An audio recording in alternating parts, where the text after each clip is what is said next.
Hello and welcome back to the channel. We're doing oversimplified Henry VIII. Remember to check out the video and remember to like and subscribe to them and me.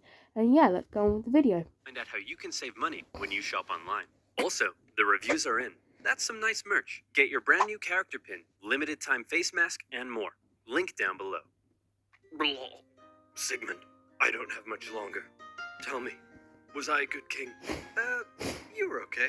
Will I be remembered as the great warrior king who invaded France, revolutionized English healthcare, and developed great parklands? So yeah, he did all that, and yet everyone always remembers him for his wives. Probably not. And tyranny. The wife killings? Because of the wife killings. Blah. Blah. Sigmund, how did I get here? I still remember the good old days when I was a boy with a heart full of fire. And Mummy would teach me. Okay, Henry, this is a horse. Can you say horse? Divorce. What? No. Okay, let's try this one. Can you say loaf of bread? Loaf with her head. No, Henry, that's wrong. You know what? Last one. Okay. Can you say soap? Going boy. Soap. Detachable. Yes, that's it. I'm the supreme head of the church. Screw the Pope! You know what? You're my son and I love you, but you're freaking weird, man. Yep. I'm joking, it never happened like that. The year is 1491. England has just come out of 3 decades of civil war, in which a bunch of Henrys, Edwards, and one Richard had a little ding-dong over which royal house should rule the realm. In fact, Game of Thrones is actually based on the War of the Roses. Finally, a Henry I, Henry VII, and he had a son. What should we name him? My royal lineage is full of Henrys. A fine name, a vigorous name, a tenacious name, a muscular name. How about Arthur? And so Arthur, Prince of Wales and next in line to the throne, was born. 5 years later, Prince Henry was born, but nobody cares about him. He's not... Yeah, so Henry wasn't meant to be king, and that's why he actually became very unprepared when he was. The heir, just a spare. The king wanted to make an alliance with Spain, so one day he said to his son Arthur, "Hey, baby, you see that lady baby? That's gonna be your wife. But father, I'm not even 3 years old yet. Listen, there's something you have to understand. You're my son. But more than that, you're a political bargaining tool. But you love me, right? I love you as a political bargaining tool. Yay. Hey, Pop, who the heck are you? I've written you a poem. Listen here, tiny... This is what I said. I love you, Dad. You're so pleasant. I am so glad I am not a peasant. And can't you see that I'm busy? But I'm your son. I have another son? As Arthur was in another palace, being prepped to become king, Henry lived with his mother and 2 sisters at Eltham, where he was being trained for a church career. And not just that, Henry learnt languages. He played sports. He learnt the recorder. What a nerd. Am I right? Everyone loved him. He was like the height of popularity. Wrong. Henry was the coolest kid around. So I told my Latin teacher he could kissius my buddius. Anyway, here's Wonderwall. Great scholars and theologians from across Europe came to meet and teach the young Prince Henry, who by all accounts was a very enlightened, bright, and charming young boy. Everybody loved Henry. And out of everything Henry was taught, more than anything, he came to adore and respect theology and Catholicism. One of Henry's tutors was English poet laureate John Skelton, who wrote a textbook for Henry that we still have today. In it, he wrote a number of important lessons for the young prince, such as, do not be mean, loathe gluttony, and do not violate widows. Important lessons for any 9-year-old boy. Around this time, Henry's older brother Arthur, now 15 years old, was married to Catherine of Aragon, sealing the union between England and Spain. And then he died. Oh, my alliance with Spain, my poor alliance with Spain. And your son, sire? Oh, yes, of course, my son.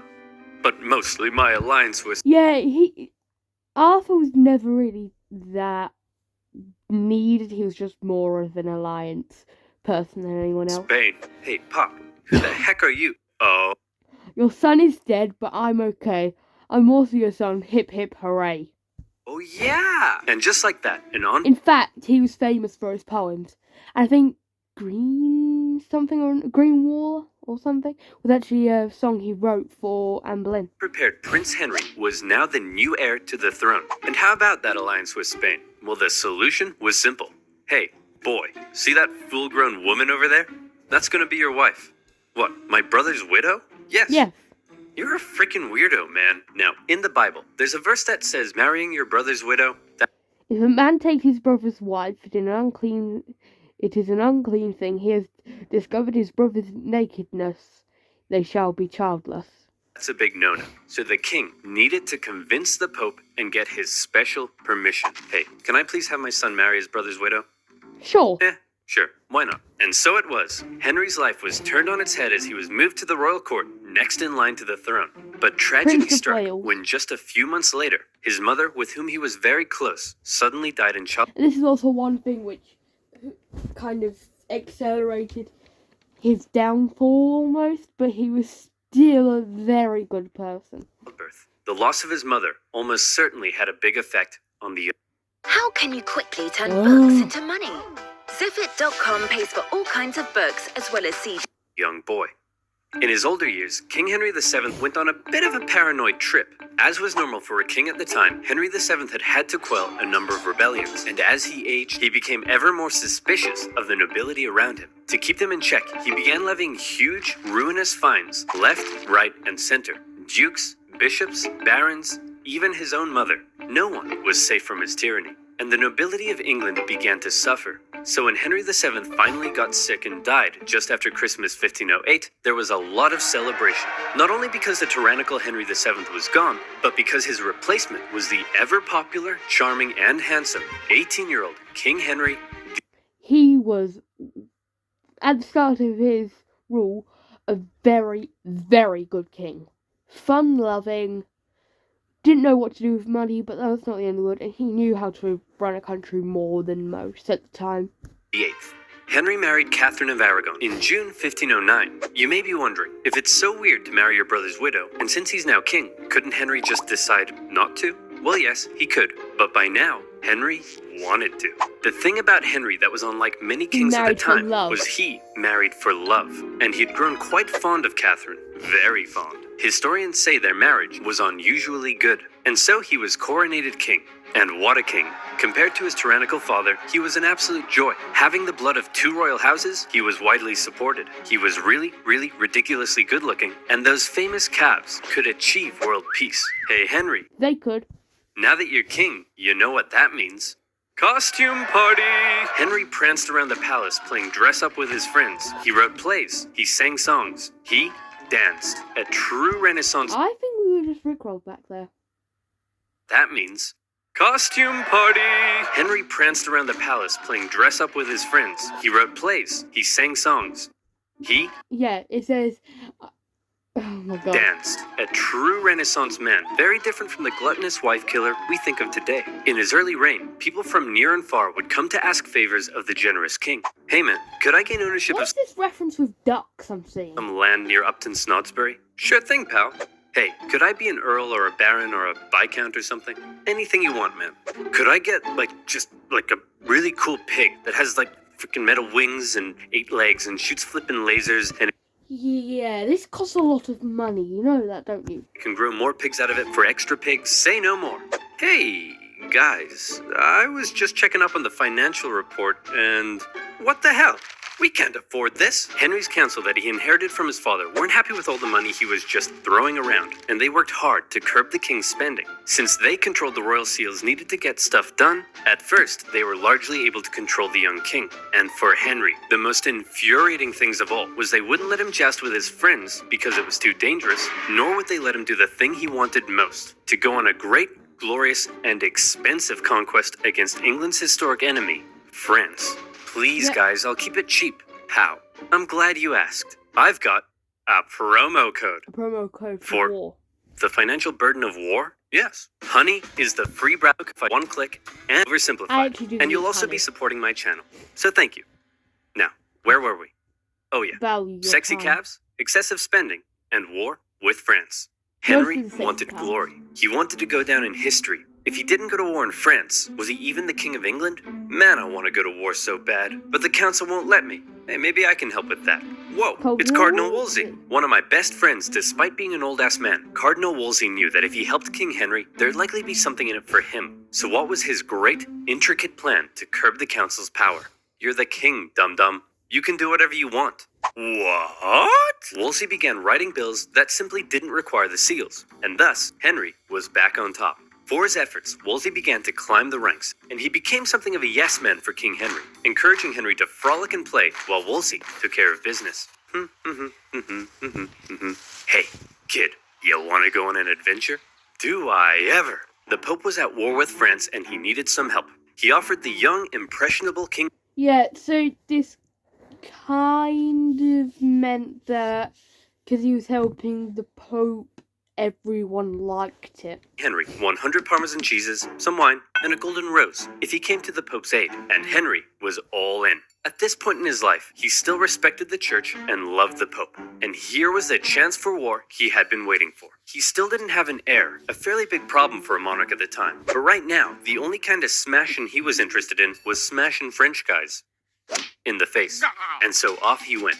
The English already held the French city of Calais. From there, Henry We held it for not long afterwards. made a glorious victory at the Battle of the Spurs. He took the French cities of Terouanne and Tournai. Word of his victory spread. This was it. Here was the glory he had been waiting for. Back home, his beautiful wife also led armies to victory in Scotland. And better yet, she was pregnant. Soon, Henry would have an heir. All of Henry's wildest dreams were coming true. Oh, he ran out of money. As the French prepared to invade Italy, all Henry could do was go home. Out. Well, at least now I have an heir to cheer me up. Bring me my son. Henry, this is Mary. Mary? That's a funny name for a boy. Henry, it's a girl. This was Catherine's 5th pregnancy that had not resulted in a male heir. Happy Henry wasn't so happy anymore. You still haven't given me a male heir. Well, how do you know it's my problem? Maybe it's your problem, Henry. It couldn't be my problem because I've been boinking half your maidstaff and one of them gave me a sure. Yeah, you know what? Maybe it's my problem.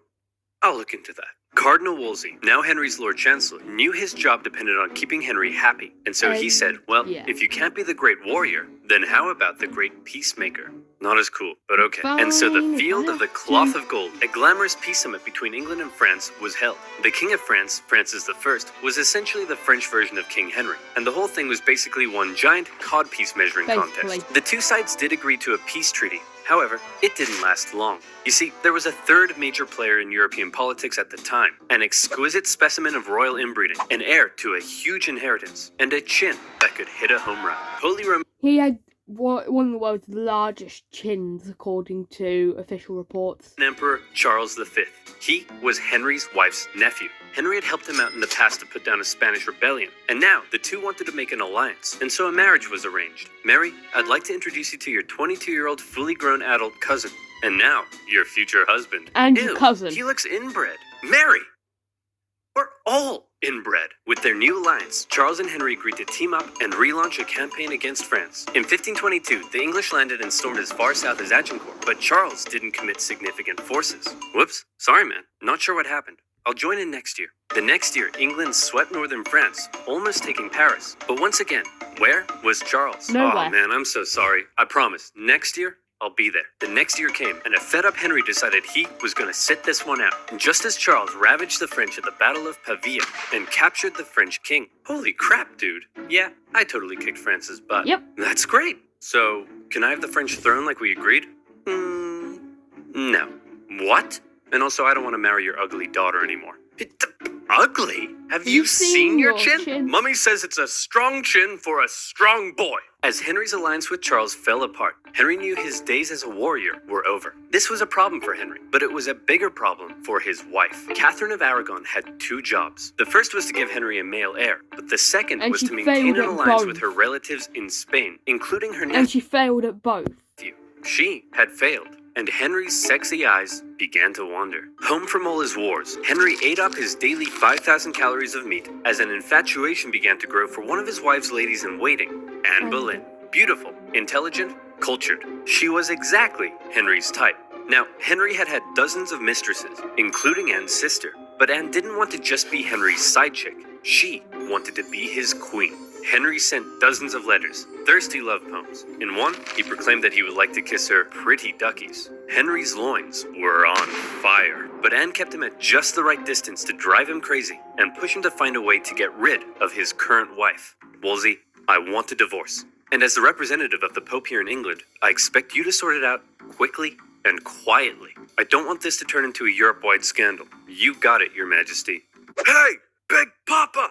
My boy Henry says he wants to divorce his wife. Any chance? Book No, in September, and you can win that is just one way at to the get cost on of your Henry's family bad holiday. side. TUI, live happy, ATOL protected. To Henry's shock and horror, Wolsey deferred the case back to the Pope in Rome. To make matters worse, after all the wars in Europe, the Pope was currently under the thumb of Charles V. Now Yep. everybody knew what was going on, and Henry's divorce trial had become a pawn of greater European politics. For Wolsey, the decision was a disaster. His job was to keep Henry happy, and Henry was very, very unhappy. Nevertheless, the divorce trial began. Henry's case rested upon the Bible verse in Leviticus that claimed marrying your brother's widow would lead to childlessness, and Henry was certainly having a hard time getting a male heir. He argued that the Pope had got it wrong when he allowed Henry to marry his brother's widow, and that now divorce was the only solution. However, the Pope and Charles V acquired some interesting letters from an unknown source. He wants to kiss her pretty duckies? Man, Yep, that's this guy's exactly what loins it are said. on fire. The Pope now knew the case for divorce may not actually be found in Henry's Bible, but in Henry's pants. After escaping Charles V, the Pope did send out one Cardinal Campeggio to oversee the trial. Campeggio was an old man racked with gout. It took him 6 painful months to travel from Rome to England, and when he finally got there, this kept happening. Hey, I need you to take a look at this evidence. I can't. My gout Yeah, so it was a stupid decision, and I think it was just so that he couldn't get a divorce. is acting up. Hey, are you ready to take my testimony? I can't. My gout is acting up. Hey, can you please make a decision? I can't. Your gout is acting up. My gout is acting up. Anne Boleyn, with her Protestant views in support of the Reformation, suspected the Pope was just delaying. For 2 whole years, the trial dragged on, and in the end, the Pope simply said, no, no divorce for you. To be honest, it's the Catholic Church. They're going to say no. Henry, the king that had previously defended the Pope militarily from France and intellectually from the reformist ideas of Martin Luther, who had once respected the And Pope. that is also why you get the DF on this coin, Defender of the Faith. Above all, now found the Pope standing between him and fourth base. Your Majesty, what will you do? I'm the king, dum-dum. I can do whatever I want. What? For his failure, Henry removed Wolsey from the court, a decision that was likely influenced by Anne Boleyn, who disliked the cardinal. Having fallen from grace and with potential charges of treason over his head, Wolsey died of illness a year later. Then, Henry set about removing England from the influence of the Pope. Hey, if you do that, I'll excommunicate you. Who cares, man? Oh no, apathy. My If he's going to create his own church, then he doesn't care. weakness. Henry gathered theologians and scholars together to help him make his case against the Pope. Together, they argued to the people of England that the Pope's rule over the church was basically a takeover of what had once been a self-governing, national English church. And if that sounds familiar, some historians do believe this moment may have laid the foundations for English Euroscepticism. That's right, Brexit may have been influenced by Henry's And this is a problem that we are still facing. of loins. By and large, the people gave Henry their support, and those that didn't were going to be in for a rough time. But for now, Henry assumed the role of supreme head of the English church, and his next divorce trial was a foregone conclusion. Catherine of Aragon was Aragon, and Anne Boleyn was in. Alright, I've upended the entire country to be with you, so you'd better give me a son, okay? Now, did you get my letter about the duckies? Having finally married the girl of his dreams, it was party time for Henry. And what a party. Life in the Tudor court was non-stop. Huge banquets, with each person eating on average 5,000 calories a day. And no Yeah. vegetables. Those You have the king just shoving food in his mouth, and you have the queen just sipping. are for poor people. Rich people ate meat. And so you know Kentucky Fried Chicken. what else is for rich people? Constipation. But don't let that stop the party. The toilets are communal. And Henry himself was the center of everything. He ate the best food. He had 1,200 pairs of shoes. He didn't even have to wipe his own bum bum. The stoom of the groom of the groom of the stool. Not a very enticing name. Life was great. Everyone, I give you your majesty, King Henry VIII. But how did they pay for it all? Well, influenced by his fairly Protestant new wife, since And taxes. Henry had overturned the organization of the church, this is how they paid for it. Oh my goodness, how awful. Selling fake fragments of the cross? Vials of Jesus' blood that you got from a duck? Using religion in this way? This is terrible. I must... Yeah, and this is mostly done by Thomas Cromwell. confiscate all this money at once. Yes, how awful. I must take all of this away. Immediately. Monasteries across the nation were dissolved and their riches placed in the royal coffers. Obviously, many people weren't too happy about this, but Henry had a plan for that as well. Henry's descent into tyranny had begun, as any who rejected his new claim as supreme head of the English church found their heads on the chopping block. And so Henry partied. He danced, he sang, he ate, he jousted.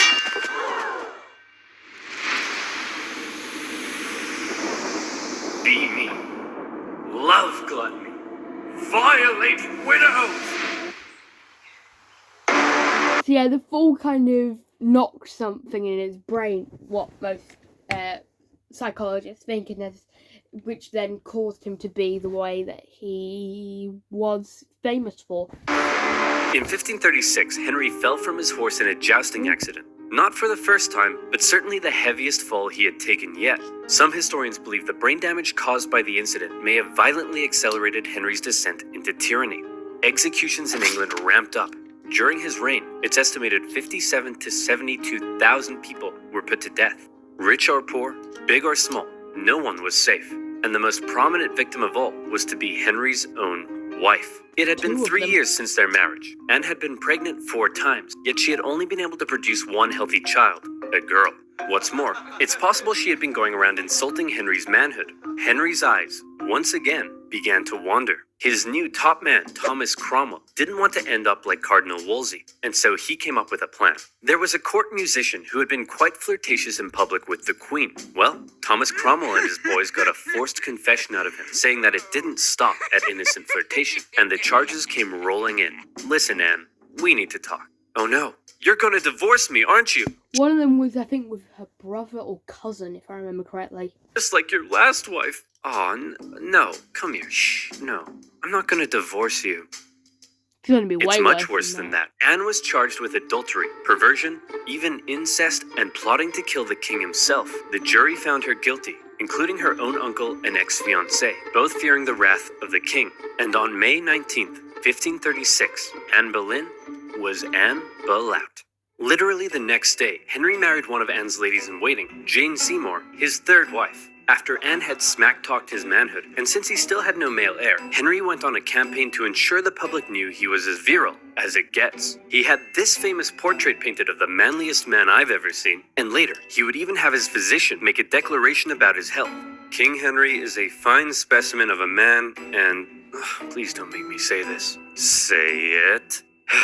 And every time I look at him... He actually had a gangrenous wound on his leg from the horse accident. I wish I was a woman. The truth is, after his jousting accident, the king had badly injured his leg and was no longer very active, yet he was still eating his daily 5,000 calories. So by now, Henry was extremely unhealthy. For the remainder of his life, he would incur a number of illnesses, and his injured leg ulcers would ooze stinking pus. A fine specimen of a man indeed. On the church front, Henry's new and now pregnant wife was a devout Catholic, and she pleaded with the king to reinstate the monasteries. Henry was sick of wives meddling in his business, and he bluntly warned her to remember what happened to Anne Boleyn. Since splitting with the Pope, Henry had been hard at work determining the theology of his new More like amble out.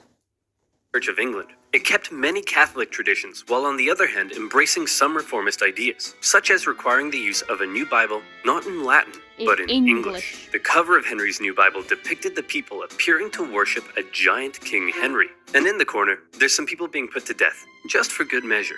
For any who opposed Henry's ideas, whether Catholic or Protestant, for any who rebelled against him, it would be off with their heads. In October 1537, Henry finally got what he had been waiting for. His wife Jane gave birth to a healthy boy. However, The triumph soon turned to tragedy, as Jane Seymour died days later from complications during the birth. Henry mourned Jane, the woman who had given him a son, for 2 years. Your Majesty, it's time to choose your next wife. Thomas! Not now! Can't you see I'm in mourning? That one. The woman Thomas... What actually happened was that a painter was told to paint Anne of Cleves, and that was the portrait, and he thought that she was so beautiful that he had to marry her. Cromwell had lined up for Henry's next marriage was the sister of a powerful German duke, but all Henry Oh, and he said that she looked like a horse and divorced her like 3 days later. cared about was that she was pretty as pie, and Thomas Cromwell promised that indeed she was. However, when she arrived in England, Henry was less than pleased. Your Majesty, let me introduce you to your fourth wife, Anne of Cleves. What's that smell? I think it's your legs, sire. No, it's Anne of Cleves. She's ugly. This is treason. What? Off with his head. Henry found his new wife so repulsive that he never consummated the marriage and divorced her just 6 months later. And for bringing Henry an ugly, stinky woman, along with additional charges of plotting treason, Thomas Cromwell lost his head. I'm making waffles. I don't Bacon care. eggs coming on. Oi, little ninja, with YouTube Premium, Head. The very same day of Cromwell's execution, Henry married his fifth wife, the famed beauty, Catherine Howard. She's believed to have only been 17 at the time. Henry was 49. And like Anne of Cleves, Catherine Howard didn't last long. There's a lot of age differences, and as Henry got older, the age differences just started to increase. You see, for some reason, she may not have been entirely satisfied with her 49-year-old fine specimen of a man, and it's possible she engaged in a number of extramarital affairs, including one with her cousin, Thomas Culpeper. When Henry found out, he was devastated. How could she do this to me? But, sire, don't you have hundreds of mistresses? Shut up, Barry. That's not the point. Your Majesty, you're crying. I'm not crying. It's just that sometimes, when I get sad, water comes out of my eyes! For her treason, Catherine Howard met the same fate as Anne Boleyn in 1542. So, we've had divorced, beheaded, died, divorced, beheaded. Look out, here comes survived. Henry married the daughter of a royal official, Catherine Parr. Catherine Parr was also his nurse at the time. In 1543, and she appears to have been a good companion to Henry. She cared for the aging king, who by now was so heavy it took several men to winch him onto his horse. She acted as a mediator within the family and convinced the king to restore his two daughters to the line of succession. Their marriage did have one hiccup, however, when Catherine dared disagree with the king over the subject of theology. It's a miracle because when the priest says the words of institution, the bread turns into the body of Christ. Well, if you put the bread in a box for 3 months, is it a miracle that it turns moldy? Treason!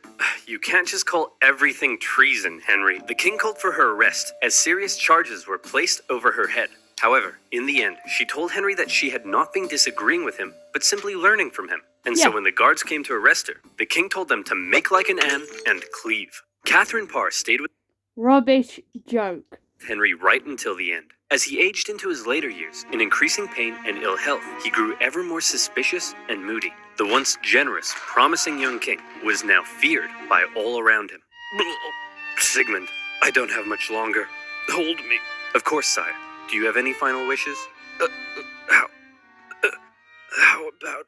One last How about one last conquest in France? And so in 1544, Henry made for Calais. The pesky French had been supporting the Scottish in their ongoing wars with England, and they also owed Henry some money. So the extremely unhealthy king personally led a siege against the French city of Boulogne. The English dug tunnels under the castle, and on the 13th of September, the French surrendered. They were actually going to blow up the castle using all sorts of explosives they had.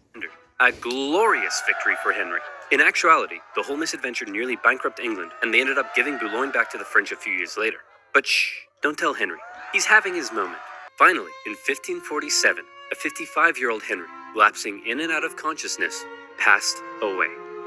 His son, Edward, succeeded him, but died just 5 years later. His daughter, Mary, briefly took the reins and steered the country back towards the Pope. In fact, Mary, I think, killed 5,000 people burning at the stake for heresy for being Protestant. His second daughter embraced reformist ideas and gradually transformed England into a Protestant. As well, she took away her title as being the supreme head of the Church of England and became, like, I can't remember what the new title is.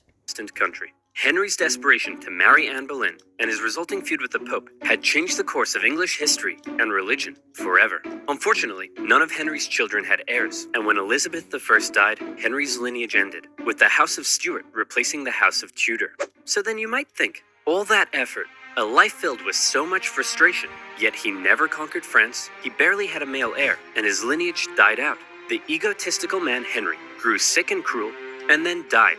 So But why are nothing. we all so fascinated with King Henry VIII? Why not Henry II or IV? Well, without mentioning the many important things his reign did achieve, one of his biggest goals was to go down in history. Yep. And you can put a big green check beside that one. Because everything he did and how he asserted his control and authority over everyone around him has come to be viewed as the epitome of the word king.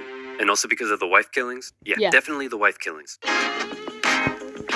Anyway, that's the end of the video. So remember, like, subscribe to Oversimplified and myself. And yeah, bye.